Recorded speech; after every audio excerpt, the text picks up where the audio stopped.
introduce you to John Maley, fine drummer, and he's going to go through some of the finer points and some of the proper balances you should keep in mind when playing the drums in both small groups and big bands.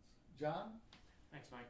So what I feel like is the most important thing out of the drum set, and what most people need to hear in terms of an ensemble or a listener, is the quarter note on the ride cymbal, which really helps blend with the bass quarter note. And so what you're hearing is just a one sound, hopefully, of the bass and the ride cymbal together. So that's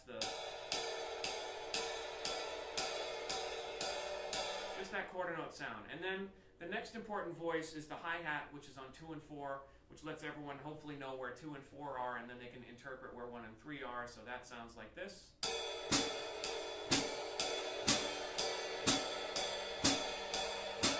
And then you can add the triplet beat, which is the real typical jazz beat on the ride cymbal, which is that ding, ding, ding. Here we go. 1, 2, go.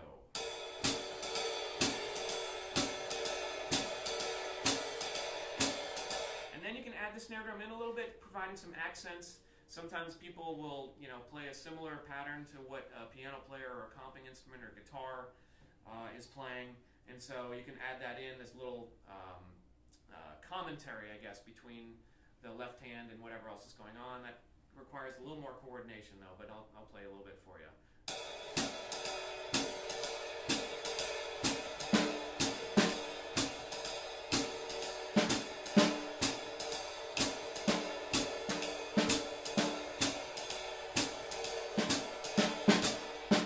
So primarily what you really want to hear most is that ride cymbal. It's the most important part of the drum set in the jazz swing setting, and then hi-hat on 2 and 4, and then that snare drum in the left hand really needs to be quiet. And the other thing that I didn't talk about yet was the bass drum. A lot of times I hear people using a lot of bass drum, and it tends to overpower things. So I actually typically will not play the bass drum at all and let the bass really take the low end, care of the low end side of things. Great.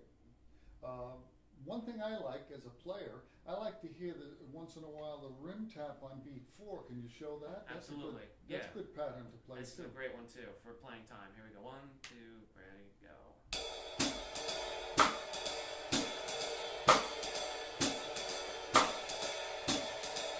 All right, terrific.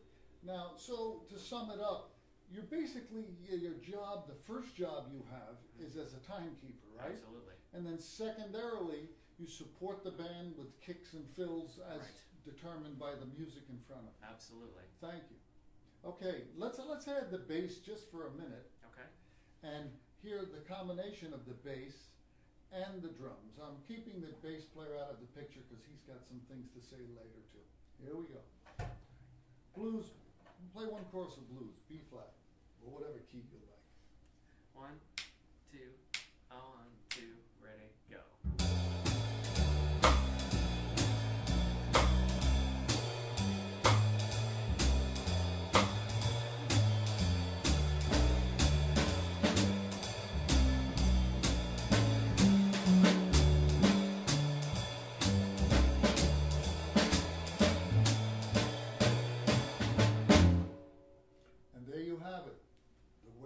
Properly play the drums in both a big band and a small group.